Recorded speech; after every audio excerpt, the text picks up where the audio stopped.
We are live. Hello, everyone. This is Daniel with Coin Help You, and I'm with Robert of CoinOpp, Robert Lawson. And today we're going to talk about buying rolls of coins and if you should buy rolls of coins and what they look like. And I need to turn my mute on the other thing. I always forget that too.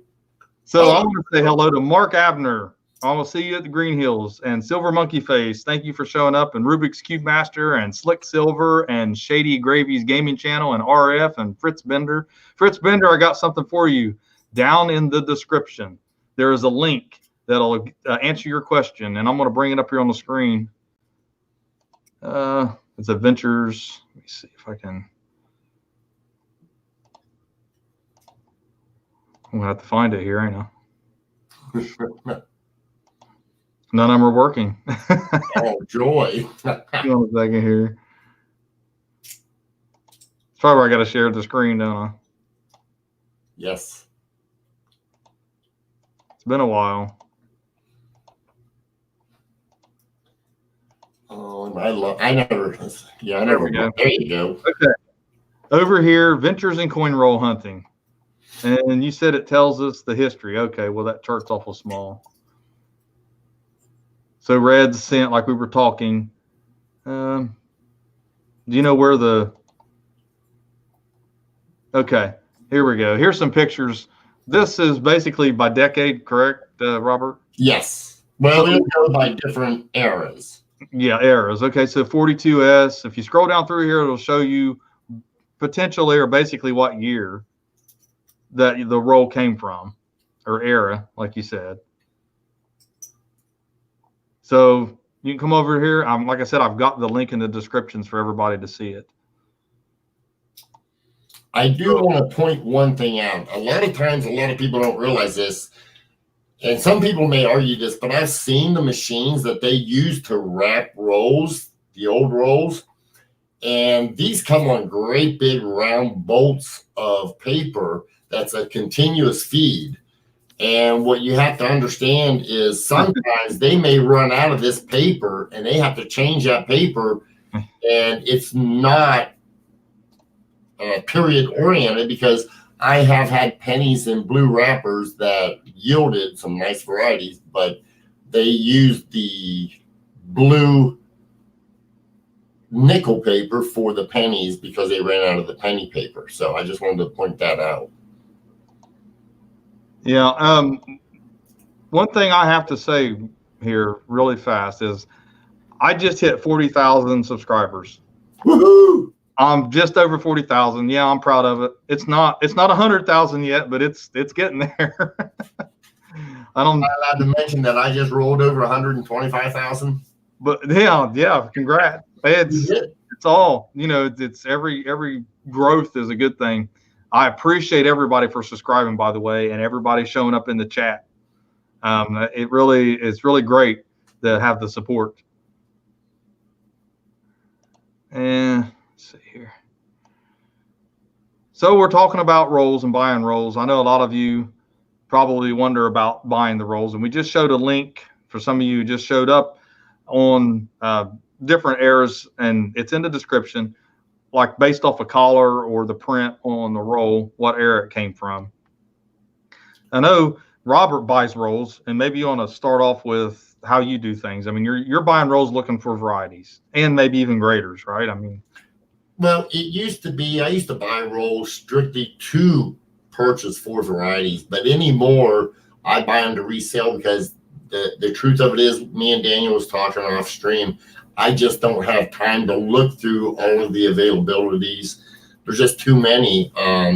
However, whenever I look through rolls, there's certain things I'm looking for. You won't, well, I don't know if if you can hear this.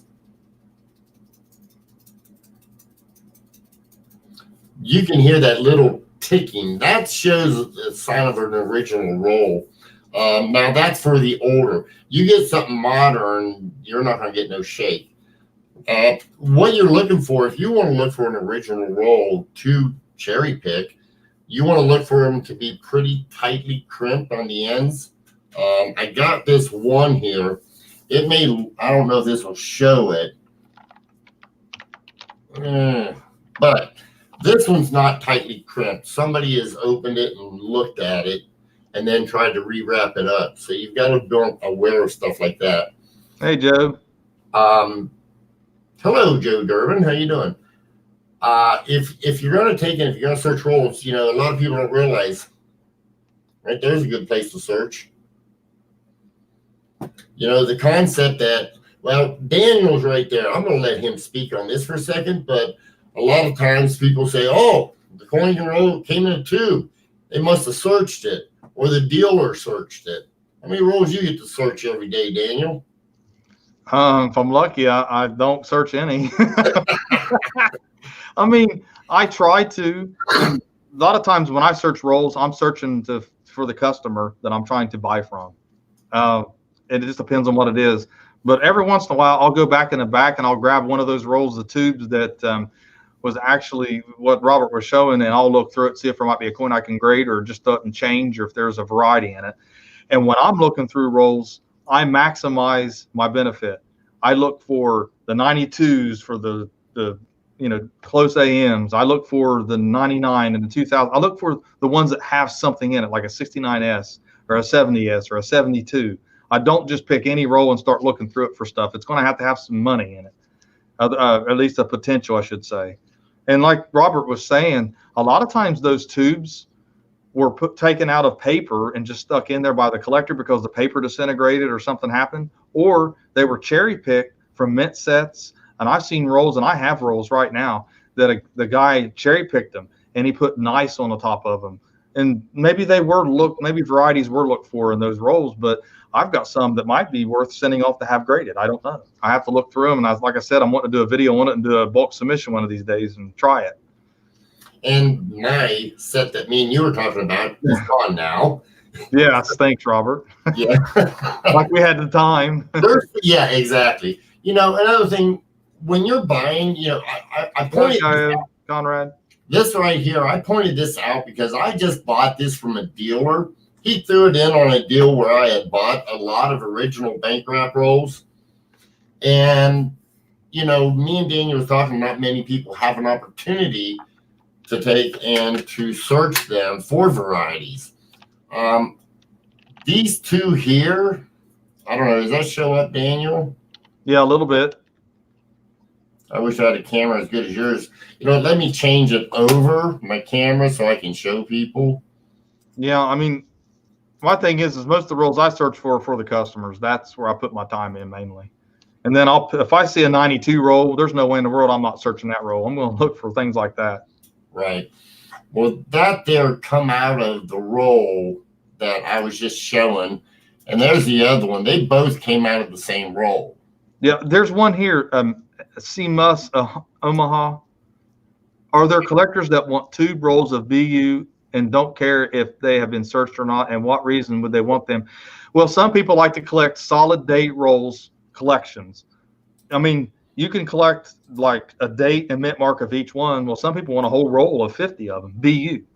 And there's very few collectors that do that, but I do know there are some collectors that would like to have full rolls of Lincoln Cents BU. I just sold a complete set from 1938 up until 1965. It's a complete BU set.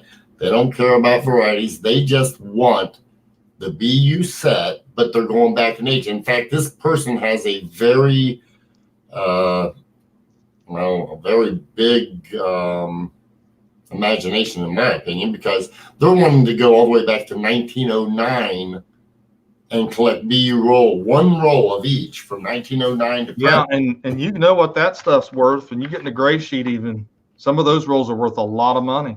I talked it over with a mentor of mine, Paul Paget, and he said that he would be willing to bet, and I agree with him, there's at least 1 or 2 dozen of those rolls that just do not exist no more.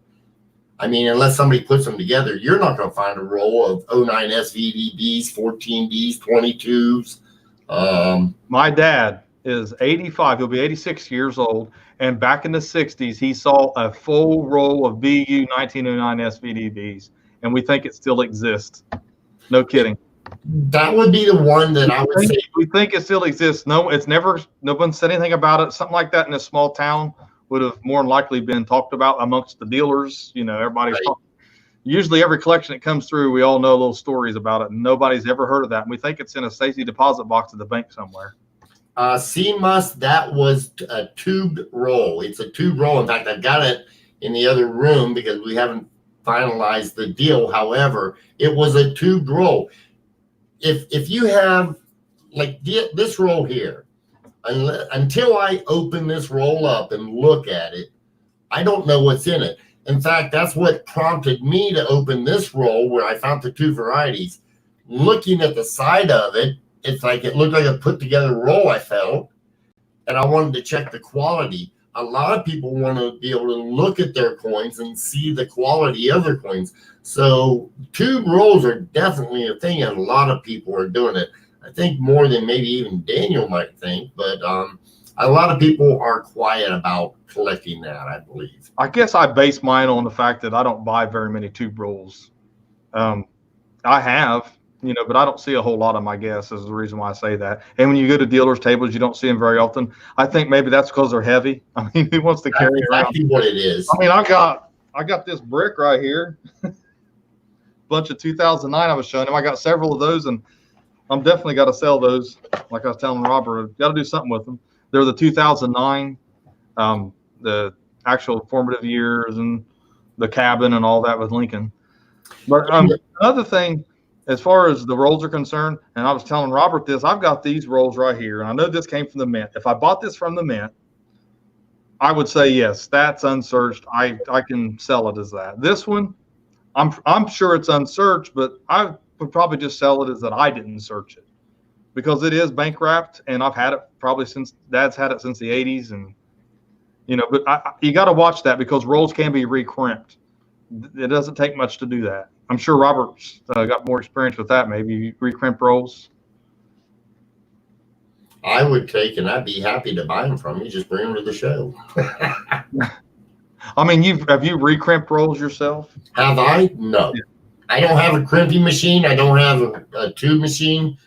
I know people who do. Okay. Yeah, I had a. Yeah, that's why I know a little bit about that, but I have never invested in that, and I know someone who has. I really do. So, and some of them try to be deceptive. We were talking about this offline.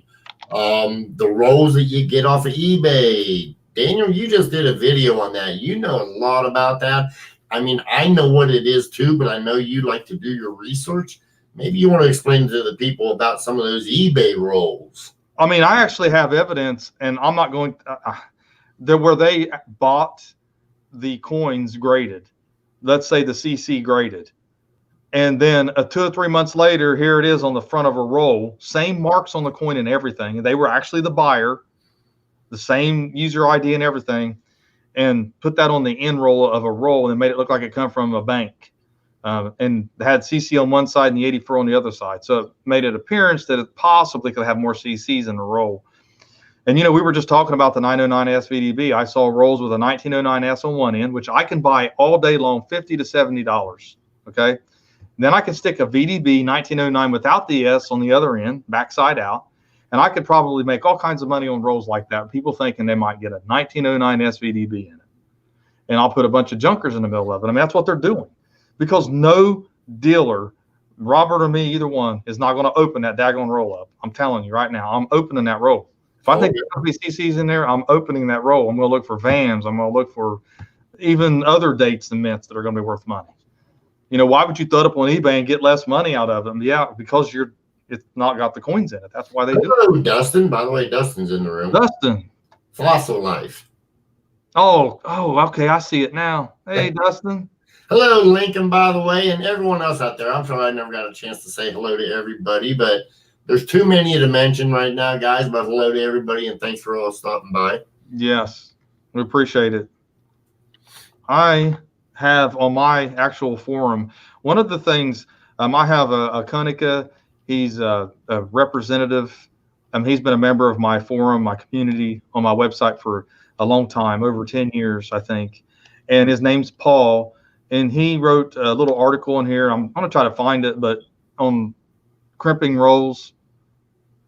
And it's a really good one. I mean, he really knows his stuff when it comes to that. and he did an in-depth article. Let's see, here it is. And I'm just going to kind of show you guys.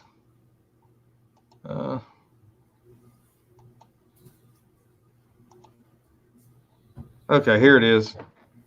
This is off my Coin Community Forum, and anybody's welcome to join, obviously. But he asked the question, is my coin roll really unsearched?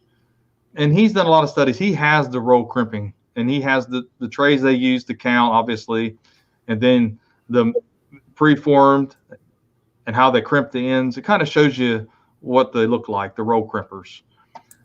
And, you know, kind of how they do it. And then, of course, she shows some rolls that have been messed with. And you can tell if they've been crimped because they all don't look alike. I mean, the machines that are used by the third parties that grade or that actually roll them for the mint are going to be a little bit different. You almost have to have one of them machines to do it exactly. But all these rolls have been frayed on the ends to make them look like they're old. You can age paper. You can, you know, dip it in water. You can do whatever it takes to try to make it look old. But you don't want to be fooled by that. If there's something good in that roll, any deal or anybody that's wanting to make some money at this, they're definitely going to search them. There's just no way you're going to sell it unsearched. And they can make the excuse all they want that, you know, I didn't have time or whatever. I'm telling you, if I see a 1909 on the end of a roll, I'm opening it up. If I see a CC, I'm opening it up. I mean, what, Robert, let's take for instance, what if someone brings in 1,000 rolls of Morgan dollars in your coin shop? Are you going to sell them as unsearched? I don't care. You're going to hire someone to help you search them. Oh, I can do it myself. I'm okay with it. But I'm just saying, if you're in a coin shop, 1,000 might not even be. I mean, you know, 1,000 rolls is a lot. You know, when you think of 20,000 coins. Got her done over the weekend, buddy. I know, I would too. But I'm just saying, you would do whatever you could. You can't use the excuse you don't have time. That's right. I time. It smacks reason in the face. Yeah. Now, I mean, though, I do, you know, right here. I guarantee. James says he couldn't look at himself in the mirror if he did that. Right here, guaranteed. It's never been searched, and I have not searched it. Oh, here's an important one, too, I can address. Rita Doyle asked, won't their feedback reflect they are thieves? No. Guess why? Because, one, now you can't even leave bad feedback if they offer a return and they do the return. Okay. Another thing, look where the feedback's been revised. It'll show you. Some of them have feedback has been revised 9, 10, 15 of them, meaning the feedback was posted. They was able to talk with the seller, work it out, and had them change and revise their bad feedback.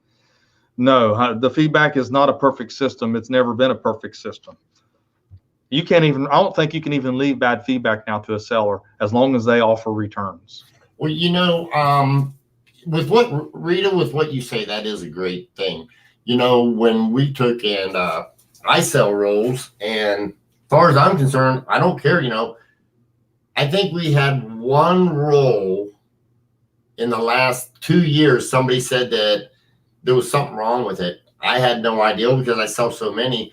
I told the person, I said, no problem. And I took and I just replaced the roll with a new one.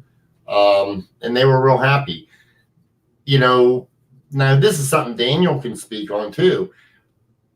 You know, he may search some of the rolls. There's a lot I just don't have time to because I get so many. I just don't have time. The ones I'm going to search are going to be these here, the tubes, because I want to make certain that they're not circulated rolls and sell you, the customer, a BU roll when it's all circulated. So I will open these up and I will search them. If I think it's an original roll and it's not, it looks good to me, I'm selling it. I don't need to look through them all. I don't have time to, but I go through probably more rolls than Daniel does. Daniel might have the opportunity to search them where, like I said, I've got a roll right here, Daniel, of 92 Ps that guaranteed not searched. Yeah, no, I've got those bricks that I think I want to go through. But I'm not going to do it. I'm selling them as they are. I'm going to find a way. I could put them up on the website and sell them. I mean, whatever. But you know, I don't know. It's getting to doing that. I'll put up some wheats and they sell pretty quick. And now, you know, like I said, my wheats, I look for the main years that might have something in them, but most of them I don't look for the small varieties. you could easily cherry pick the wheats that I sell, but I'm not saying they're unsearched, because I mean, we go through and make sure there's not anything like a key date. You know, I just don't think that it's good business for a coin shop to go through and allow a 1909S to be, you know, in a wheat bag. But Well, like I said, there's some that sell, like I've been offered 150,000 wheats. Weekend before last by a dealer said, "Do you want them? You want all my wheats?" I probably should buy them. Debbie Hemphill says, do any of you sell unsearched rolls? I sell unsearched rolls all the time, Debbie. Like I said, I sell so many, I don't have time to go through them. Hello, Scott. Scott's Woodworking. Hey, guys. Yeah, you know, as far as that's concerned, I am very careful about selling unsearched rolls. I'm not like Robert. If he says it's unsearched, I 100% would believe him. And I'm the same way. I wouldn't tell you it was if it wasn't. But yet sometimes, though, I wonder about some of these rolls I get. And I can call them unsearched, but they don't, you know. Like I got the bricks. The bricks are sealed. I open up the bricks. I'll guarantee you they're unsearched all day long. I get a lot of stuff by the bricks anymore, too. But the older stuff, I mean, you know,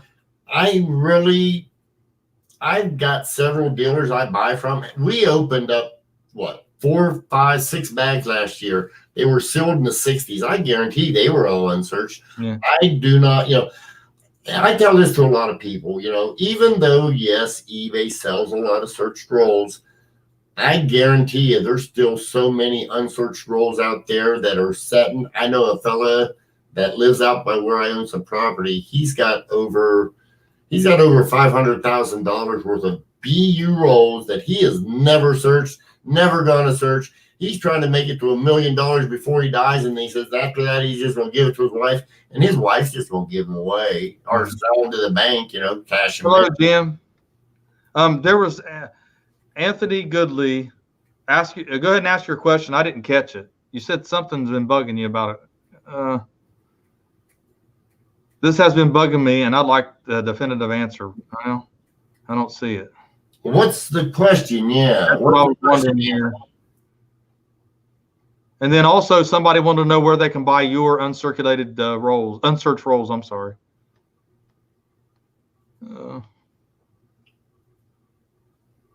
Let's see. Oh, okay. Now he says, I bought some rolls from someone who labeled them as paper rolls that I bought were original bank wraps. He said because it didn't have a bank name on it, it wasn't an original bank wrap roll, if I remember correct. Anthony, usually the bank wraps will have their information on it. However, you know, you get others like, this one wouldn't be a good idea. I've got one right here. This is. Yeah, there you go. It's shrink wrapped, but it's from the bank. It doesn't have a bank on it. I mean, you most of the time you're right. Yeah, but this one's an NF string. And this is wrapped by NF string. You can get that. There's several companies that shrink wrap, or like Daniel had, or they paper wrap them, and they're not a bank anymore. That actually, they don't even get really. They're not even rolled by the bank, are they? I mean, they're not coming from the mint. They get rolled to the third party, don't they? They hire a company to do that contract wise, don't they? The mint does. Well, right, the mint does, because Anthony, technically it's not OBW, original bank wrap. NF string is not a bank. They're just all they do is roll. I mean, but we do, Brinks, thank you. Brinks is another one. Technically, they're original wraps, and that's a lot of times what I'll say. They're an original wraps, and sometimes I get lazy and I refer to them as an original bank wrap. I mean, quite frankly, the NF string, I mean, they go from the mint NF string to the bank. Right. They're being contracted by, I don't know if they're being contracted by the bank or by the government.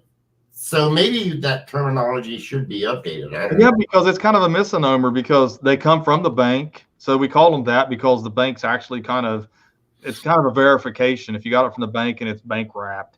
because it's bank-like wrapped or like bank wrapped or whatever, but it's not really bank wrapped. And I think that's what it is. I think it's just an ordeal to where the changing of the guard. I mean, Anthony says, how many banks actually roll their own rolls? You know what? I don't know of any. Better yet, how many banks do you know of? Now we're talking a bank that actually has a coin counting machine. Exactly. And not only that, when you think about it, maybe back in the day they did. I mean, I can't say I know that information. I haven't researched that. But now, I mean, I don't know of any of them that does it now. I mean, they don't have the machines at our banks. Basically, it goes back to the feds or goes to, like you said, Brinks. I mean, it goes somewhere. Right. It usually goes back to Brinks or JF String or one of them because they roll them up again. It'll go to the Federal Reserve maybe, but they're sending it to a company that'll roll them up again. Yeah. I mean, that's it, basically. And then they order more from the feds if they have to. And I know I was talking with, I know a lot of people do the bank search and bank wrap, and it seems like banks are not as friendly anymore because of all of us YouTubers. I know one guy, and this is a funny story. It was in the comments, and I might get some of this wrong, but basically what it is the bank that he was getting them from no longer will sell them to him unless he has an account, and they was going to charge him something extra, like $50 to order $50 rolls or whatever. So he went down the street to the other bank, and they offered to, as long as he opened up an account, they'd order for him. You only have to give him a week in advance. And he's like, well, now I know where my rolls are going to go back to. I thought, yeah, that's funny. You're going. Hopefully he's in the chat here. Maybe he'll say that was me. I can't remember, but it was a funny comment. It kind of made my day. A lot of you guys that comment make my day. Trust me. I try to sneak and read them when I'm working here at the shop. I mean, I am busy, but you guys, you're great. I love the comments. They're funny. Don't get me wrong. We've got our share of trolls, but that's how it works. We've already got one. I'm surprised we don't have more than one thumb down. Maybe. Oh, now you just jinxed yourself. I don't care. Hit that thumbs down. Hit something. Everybody thinks hitting the thumbs down hurts something. It don't hurt nothing. It just means activity on my video. You can. The more you comment, and now it's funny because the more you comment, it don't matter if it's negative or not. The more you help my videos. So if you don't like my video or you hate it, you might not want to comment or do nothing because that'll mean it'll go away faster. That's the best way to get me if you want to get me. Yeah, that's true.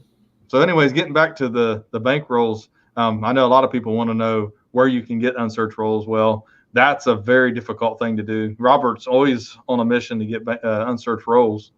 Yeah. Me, when I see them come in the door, if they're anything not older than the 50s, I'm pretty much, I'm not really all that interested unless a 69S or something like that. When I do know this, Robert, when I see a 69S roll come in, yeah, it gets open immediately. I'm not wasting any time. But you know what? I will open it up for the customer. I'll be honest with you, man. If it comes in and I see it and I know it's not been open, I'm going to look at it for a double die for them. I'm just going to send it for grading and then get a commission. That's just the way I'm going to do it here. Oh, Clinton. There. Right. Clinton, he's always liked me to ring that bell, man. Oh, okay. Hey, Clinton. I took and I still have a bag of 1970S's I bought, and people keep asking me to open it.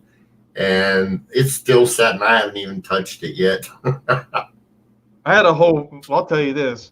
Well, my former partner, who's still a great friend, he had a whole bag of 1995 Lincoln Cents. Well, we all know there's a double die for that year.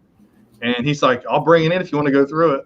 Well, I made it through about, I don't know, a few handfuls. And I was like, man, they're just, I feel like if you sample it, there probably isn't going to be anything if you don't find one after you look through it a little bit. I don't know about your experience with that. What about bank bags? I mean, it's similar to rolls. Isn't there more of a chance of finding errors in those? Well, yeah, you have a chance of finding errors, flips, off centers, stuff like that. Yeah, because the ones that are like broad strokes and all that don't even fit in the rolls. I mean, you can't. Right. And I know, if there's any questions. I haven't seen none for a second. Yeah, I appreciate it. Lincoln Central Coins is always. There's Greg Arbuckle. Did you get your Lincoln Cents, your rolls from me? I'll probably not because it's a holiday today, but they were shipped out. I was selling rolls, Robert. I was just rolling up my bags that I've got. I got so many wheats right now. And he said he's gotten rolls with the broad strike sticking out of the side of the roll. Oh, okay. Well, that's Dustin. Sure. Chris Tome, old bankroll, search for gems or sell outright. It depends on the year. And if there's a 69S, we'll look through it. A 70S, we'll look through it. If it's wheats, definitely want to look and see if there's any gems. But you want to make sure that if you're looking for gems in rolls, you want to look at the PCGS price guide and see if there's any of them that in 66 kind of jump in value or 67.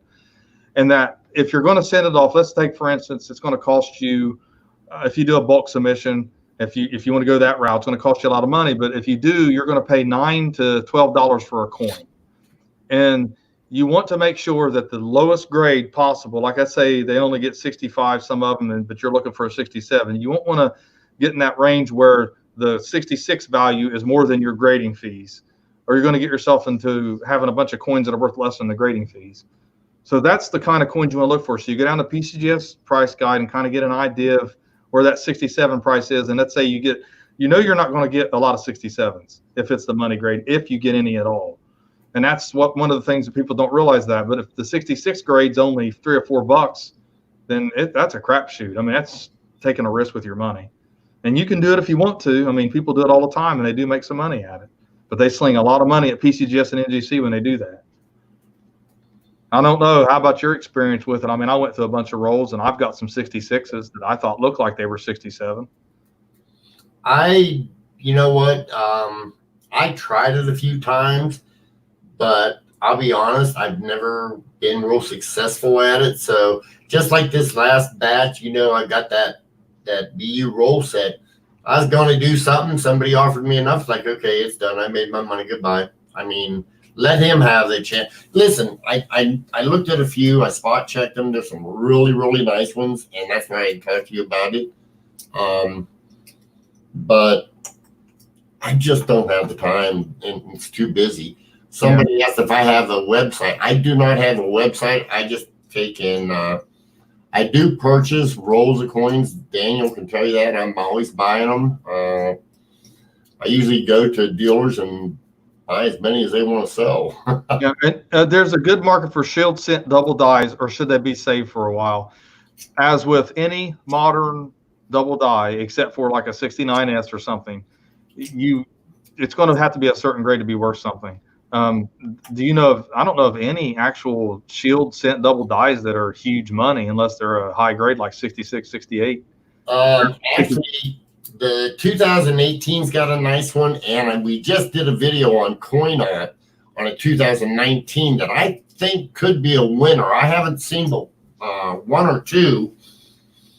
It's still going to be the same as everything else. Depends on the scarcity of them, because even though they're supposed to be the one squeeze, I looked at a couple of them in the shield sense that I'm starting to debate on that one squeeze, if they're actually doing a one squeeze or if maybe sometimes they're doing a second squeeze, because I'm seeing split serifs, and that's not right for a single squeeze. I don't care what's going on and how they're getting that doubling.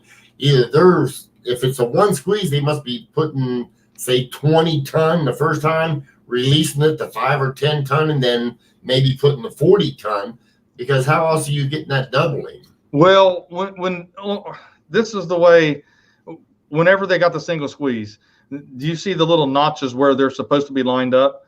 Well, when it starts to do that squeeze and it's not completely in place, and I mean, it can be off just micros, and then all of a sudden it pops into place, then it does the rest of the squeeze.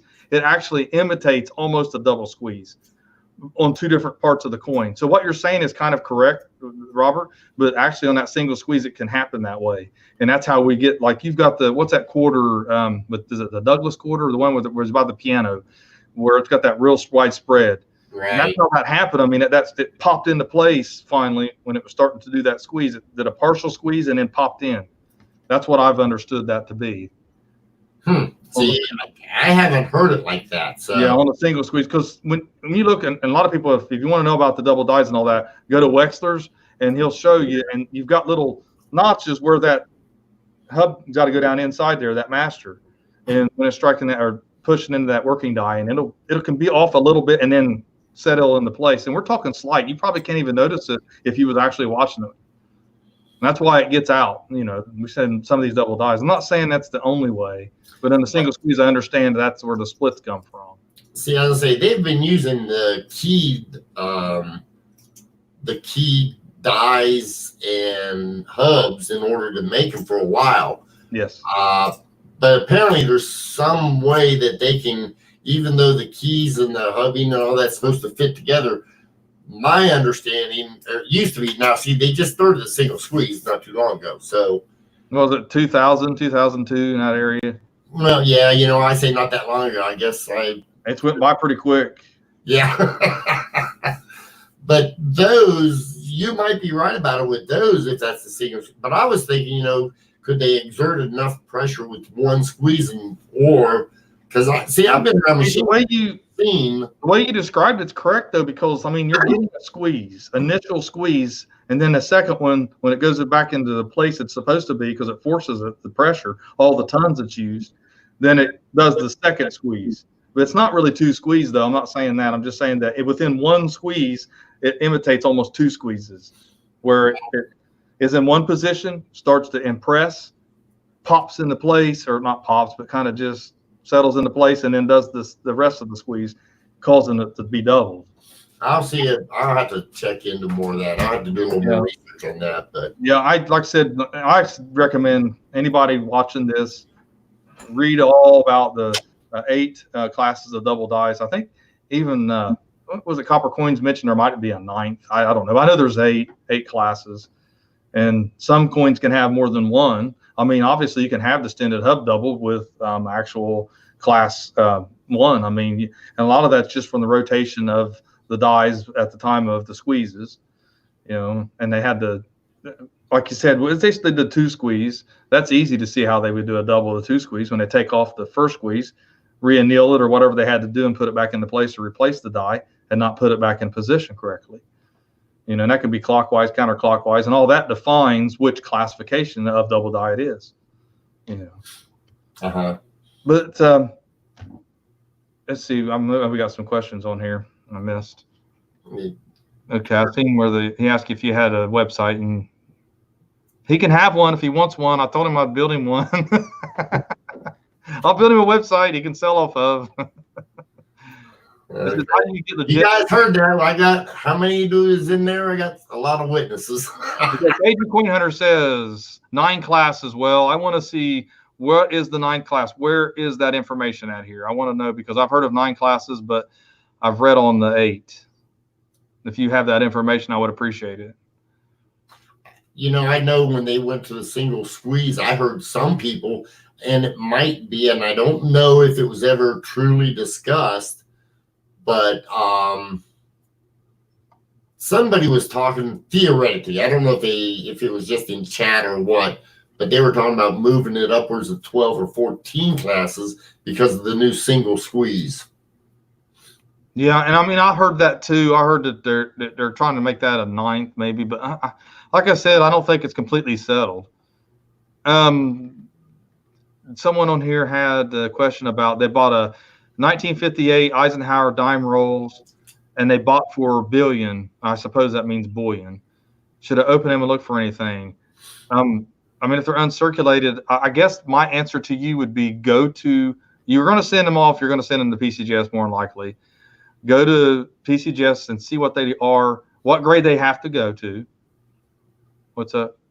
They never made an Eisenhower dime. Roosevelt, they did. I meant Roosevelt. I don't know why. Because that's what he said. I was just reading. You're right. It's a Roosevelt dime. But to go to PCGS and, gosh, here I am.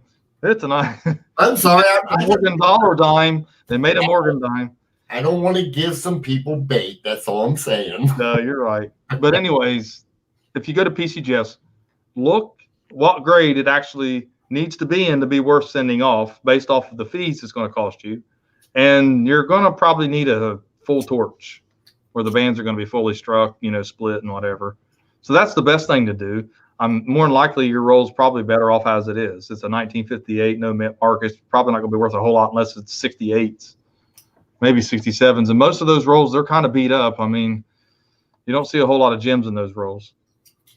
Hello again, everybody. Sorry, guys, I can't mention each and every one of you because there's way too many in the chat right now. We're discussing coin rolls. One of the new things the Federal Reserve is coming out with. Look, am I blushing? They've already done it. Lincoln dimes. Don't do it, guys. I'll change it to a pattern video because they made them. I'm telling you, I'll show you. Don't make me do the pattern thing. I know patterns too, a little bit. Well, yeah, there's a lot of patterns there. I mean, there's Morgan dollar dime. I mean, not dollars, but there are Morgan dime and halves. I wish they would have done that. That would have been cool. I wish they would do that for. We could start 2022. I thought in 2021 they're bringing out the Morgan as a. Right, they're supposed to. But I was thinking, what about a dime, quarter, and a half dollar in 2022? Is that the new rumor? Oh, I haven't heard that one yet. I haven't either. But now it'll be a rumor. Clinton asked, by the way, if you go to doubledie.com and just read all the information from John Wexler, I promise you, he will describe double dies with photographs very, very well. He is one of the best out there, in my opinion. Don't get me wrong. There's others out there that are as good, but he's been doing that longer than you or I have been alive, and he's really, really been good at it. Great teacher. I've met him in person many a times. John Wexler's a wonderful guy, but he is very, very, I mean, Daniel just referenced him, and actually Daniel's got a website that's good for researching what to look for in double dies. Yeah, I mean, I've got some basic information, but man, Wexler's blows me out of the water. I mean, I love that website. You want to learn about the minting process and double dies? I mean, I've never met him like Robert has, but that website's been my mentor. I'm telling you right now. Yeah, he's you're not looking at Wexler's double die website, doubledie.com, and you're not at error-refer. It's actually error-ref.com. If you're not using those two sites, you are doing yourself a disservice. Those sites are invaluable. Yeah, I want you to go to my site. Just pop into my site and then go back to theirs. Give me a hit for recommend. No, I mean, I do have a lot of articles and values and things on my site, but man, those guys really done the work. And actually, I mean, coppercoins.com too. I mean, I have to give them props as well because I mean, even though he's told me that he hasn't updated a lot of things in a while and that he's working on it, but it's still invaluable too on Lincoln Cents. I mean, if you love Lincoln Cents, you got to be using that too. Right. It says, what is your website business number to contact for purchase? I have it down in the description, Garden Earth Guy. Actually, it's right next to my CoinShop website. I lay it out there and I put it down in the description. And be glad for you to visit there. And like I said, guys, I'm very busy, but I'm trying to put a lot of stuff up on the website. And I try to put more and more, but I have a lot more inventory in stock. You can send me an email. The email is right on the front page of my website, and you can ask me if I have something. And I take PayPal, money orders, things like that. And I didn't want to get into that, but I mean, we're talking about rolls here. Yeah, guys, that's, I keep hearing questions about where do you buy bags and rolls at. I buy them at coin shows. Or I happen to know a lot of dealers, and when they get in rolls or bags, they call me. Daniel's one of them. He'll take it if he sees me at a coin show. He'll take it if he's got extra rolls. And like he said, if they're not 69 S's, 55 planes, or a few of the others, he'll take them, bring them up to my table and ask me if I want to buy them. And then we make a deal and I buy them from him and elsewhere. He's not brought me no bags. I think he's holding them out for himself. Honestly, I haven't really had much in the way of, I've had bags, but they're small ones. and most of the time it's state quarters, sewn bags. You know, keep them. Yeah, well, you might find a clip planchet. Well, now, yeah, there is 1 year I'll talk to you about it that I'd buy those bags from you. Yeah, they actually do all right if they're sewn, you know. But, you know, you can actually, eBay is probably one of the places you really don't want to go and buy rolls as far as unsearched. I mean, you're going to have to know that. I would want to know the dealer personally. And if I was, okay, I'm a collector and I want to buy some unsearched rolls. I'm not going to go to coin shows right now. I can't do it. So I'm looking on eBay. Well, if you want to do that and you see a dealership, why don't you just call that dealer up? If they have a website and they're legit, you can go to coinzip.com, call a few dealers up and say, hey, do you have some unsearched rolls you could sell me? I mean, it's better than trying to guess whether a roll's unsearched on eBay or not. You know, at least he's going to tell you, well, I don't search them. Or he might say, I don't have any, you know, but at least you won't get yourself ripped off buying these unsearched salted roll-ins. Because all that is, that appeals to the lottery winner. As soon as you start buying those salted in rolls, you've just walked into a casino and you're putting your money in a slot machine. And that's that casino is built off of losers, not winners. Right. You go to a normal dealer and you can take, and it's been my experience that most, and I mean most, 99% or better, just don't have time to go through and search every roll that they get. They're just too busy. Yeah. Anthony, let's see. Robert, you know, I've bought well over 1,000 worth of rolls. So I asked because I'm heavily invested in rolls. And if I didn't trust Robert and Joe, I would have never bought from you two. I don't know if there was a question in there. Anthony, you're right. Yeah. You know, I got Anthony in there, and there's a few others in there that have bought for me. It's a terminology question. I missed it. He said, I know they aren't searched, and that's not the issue. It's a terminology question. Maybe because bank wrapped, and we were talking about that. Right.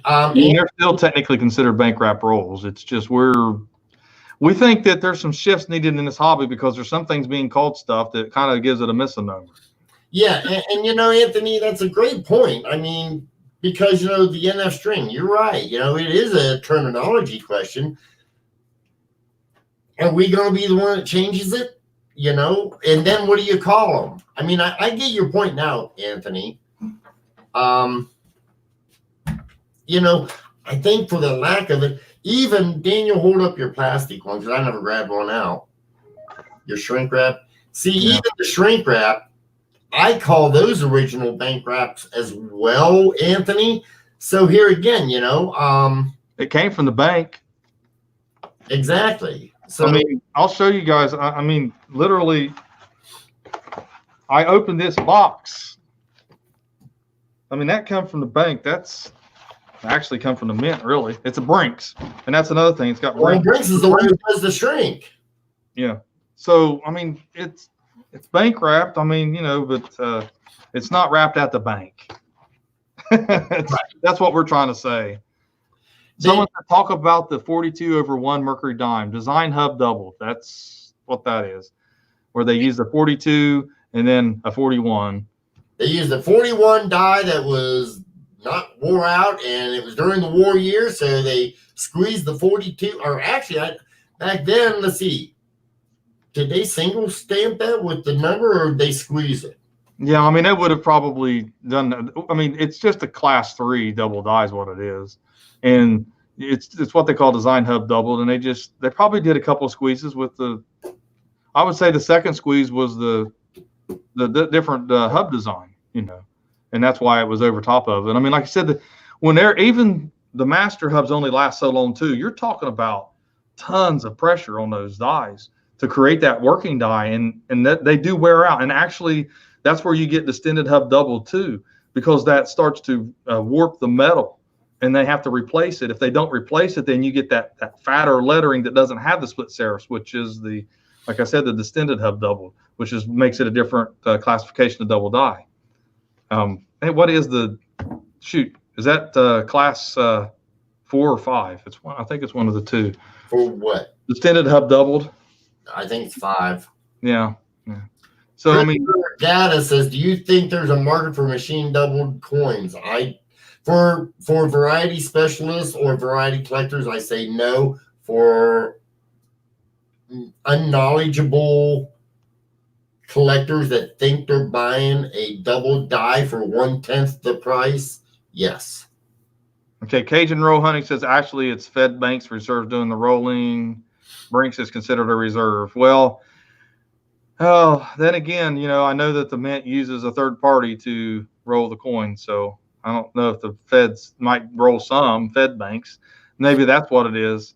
The federal bank rolls them too. So, but the feds do still. The Federal Reserve still will. That would be a bank wrap. But I know it's not just the feds rolling them though. It's not just as a company, and I can't remember the company.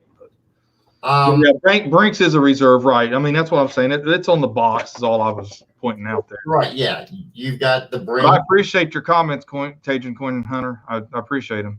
Yeah, Cajun real good at that. Keep us on our toes. But as far as let's see, we were talking about the double die.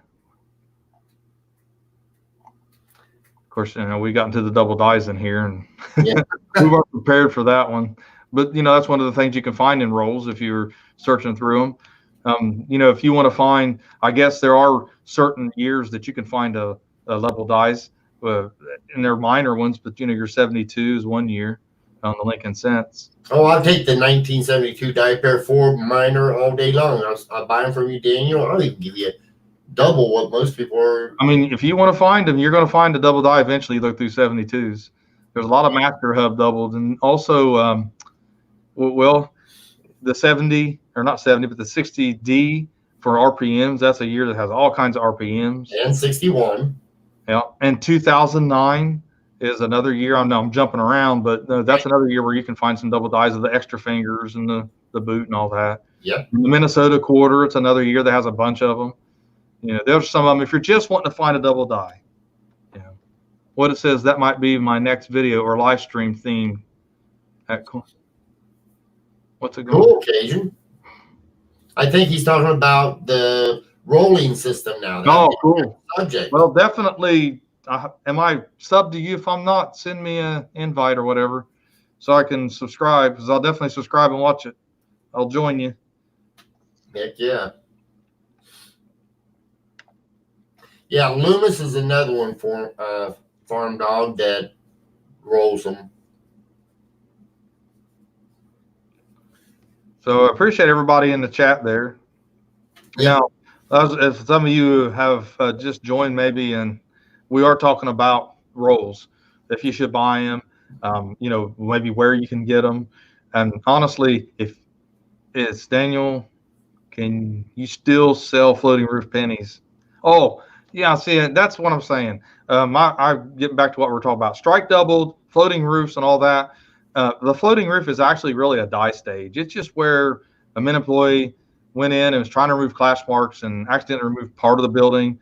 There's strike throughs and things like that. It's not considered an actual variety that you can sell. Now, people do sell them, but they're not going for much. They were a fad coin, basically.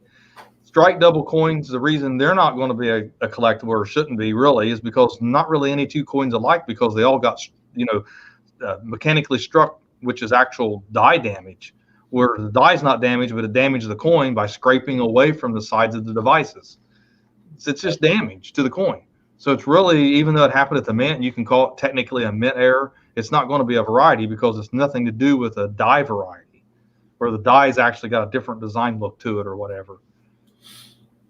Right. I mean, machine, listen, Eddie James says something that's correct. Yeah, I've heard so many people debate about whether the machine doubling is going to be worth money or not.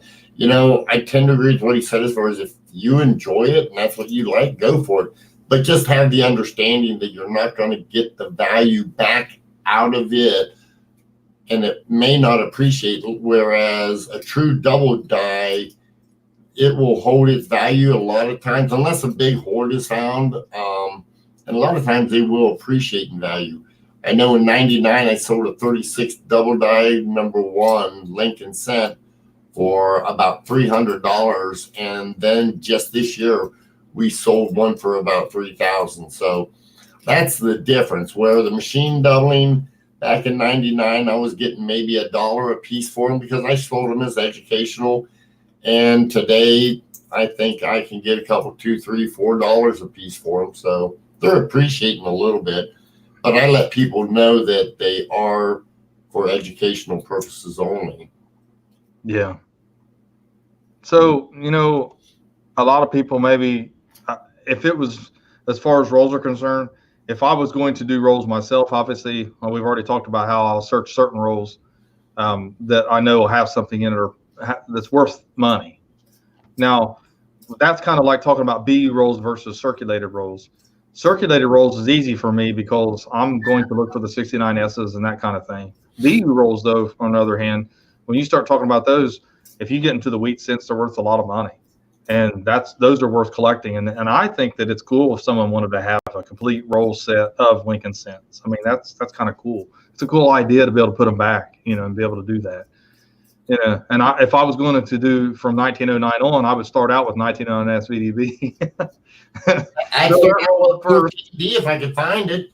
Well, you want to get circulated ones, but boy, man, you want to come up with 50 of those. People don't realize that if you're trying to get them to put in rolls and you're buying them raw, you're going to see more, not just fakes. You're going to see all kinds of clean coins because it seems like every one of the raw ones, and they're going to try to sell them like they're problem free. I found 5 of them in a dealer's thing, and they just were. They were clean, but they wanted unclean prices for them. A lot of people just don't want to admit their 1909 SVDBs clean, or they just don't know it. Not every dealer is equal when it comes to clean coins. But I mean, I think that's a good idea if someone wants to collect rolls. But like I said, you got to watch where you buy them from, as we've already talked about that. I just don't recommend eBay. It's just hard for me to say, go buy it at eBay. I just don't recommend it. I mean, you get lucky, maybe you will. I mean, I just would rather talk to the dealer on the phone or face to face and make a deal with them like Robert does. Robert's got some sources. He knows they're unsearched. And I can tell you and getting off the Lincoln cents, Mercury dimes, Roosevelt dimes, Walking Liberty $half, Franklin $half, and Morgan's. I have a dealer at a coin show. He gets a lot of his coins from pawn shops, and I'm allowed to go through them, and he doesn't care, and he does not search them. And that's a fact. And have I found any key dates? No. I have found a couple of 1900 overseas CCs in the Morgans. And I told him, I said, I'll pay you extra. And he's like, I don't want extra. He says, I don't care if you find a 16D. I don't want to hear about it. Just take it. This is what I want for my stuff. And that's how that's some dealers are like that. And so it's not just about rolls. I mean, these are in bins. He just brings them out and he knows I'm going to go through them and he has them waiting for me. So to me, that's what you want to do. You want to develop those relationships so that you can get the stuff that you want to search through. And I know some people can't make it to coin shows. Maybe you're homebound or whatever, and that's the only way you can do it. So then, maybe make a deal with Robert. Say, Robert, you get 10 more of these rolls. Can you sell them to me? I'm sure Robert wouldn't care to do that. Same with me. I mean, if I know someone wants unsearched rolls, I'll just make a list of everybody. If I get some in, I'll just hit you up and say, hey, I've got some of these rolls. You want some? I mean, I don't mind doing that either. You got 2 dealers here that are going to be honest and sell the right thing to you. We're not going to lie to you. We're not going to sell you something that's not what it's described as. Right.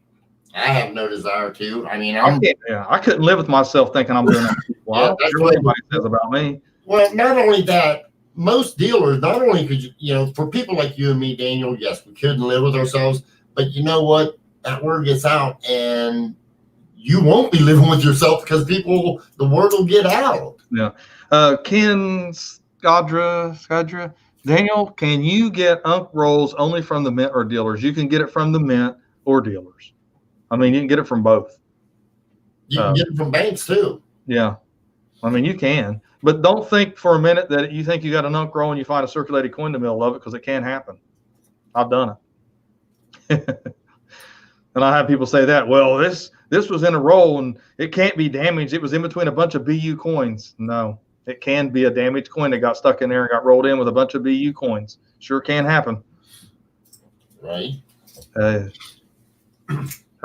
Trying to catch all the questions, guys. I appreciate everybody that's in the chat. I'm trying to catch everyone here to answer your questions. Butchie Harding says not many coin shops in northern Maine. Yeah, I know it's not easy, but I mean, I'll be honest with you guys. I travel over 2 hours to go to Green Hills Coin Show from my place. Sometimes you just got to do that. I mean, it's worth it. I mean, I get to see Robert. I mean, that makes it worth it for me. I mean, we have a lot of people that buy from us on our auction site. You know, we do, if you don't mind, Daniel, we do a live auction every Wednesday and Friday at 3 p.m. on CoinOpp channel. And we sell rolls, and a lot of my customers are from up Maine. I just seen somebody, I'm not going to mention their name, but there's a couple people in this chat that are from Maine, and they buy from us all the time. And yeah.